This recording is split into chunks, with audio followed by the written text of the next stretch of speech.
Thank you very much, everybody. I'm really, really pleased to be here today. I think Goldsmiths is a fantastic use because of the university staff and because of the students. It's always been a fantastic place of activism. Remember one of the first major student meetings I came to was actually with the late, great Tony Benn, just in your students' union there. So it's no surprise to me that at this time so many people are active, that the students of the university are supporting you.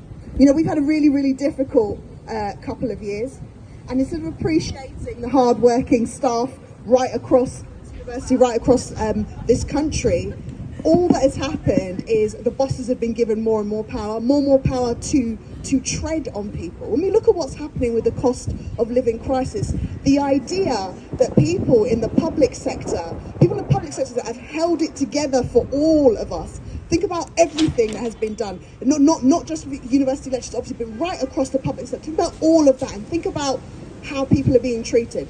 We're talking about fire and rehire. We're talking about the real terms pay cuts that you're facing again and again and again. We're talking about the complete marketisation of education that continues to undervalue your participation and your involvement and your work in the way that it does, right through all the types of different areas of work that are done throughout the university. It's disgraceful. It's disgusting, and nobody, particularly not people like you, deserve to be treated like that. In the meantime, we've seen a government who can't even obey the rules, which they, threw out to all of you. A government which has consistently, instead of putting money back into the public sector, has handed it all over to their mates. We've seen a government where in other countries where they're also facing issues with energy crises, actually cracking down on private fuel companies and all that, doing it for the residents of the country, making sure that they're not having to foot the bill. Instead, we're seeing here that their shareholders are allowed to just rake in profits as everybody's energy bills double and the people are suffering. I think they don't realise, and they will in just a couple of months' time, just how much this cost of living crisis is going to crack down on people.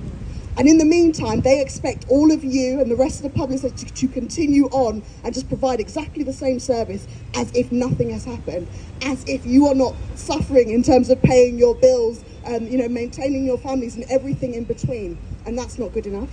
And I would say that it's so amazing that right across the country I'm seeing all of my colleagues on their social media, every single one of them going out, standing at a UCU picket line to say we will not stand for this any longer, and all of the other unions supporting you as well. That is so key and that is so important, and that's why even as bad as it's got run, and it has got terrible, it's got down to the wire, even as bad as that, I believe that if we continue to show up, if we continue with our direct action, if we continue to strike, we can make change. We have to realise that there are so many different struggles that we've seen over history, and none of them was won in a day. None of them was won with just one strike. But if we just keep at it, I believe we can make a difference here. We can make a difference in terms of your pays and conditions, because let's be completely frank, this place is nothing without you. So how dare they treat you like this?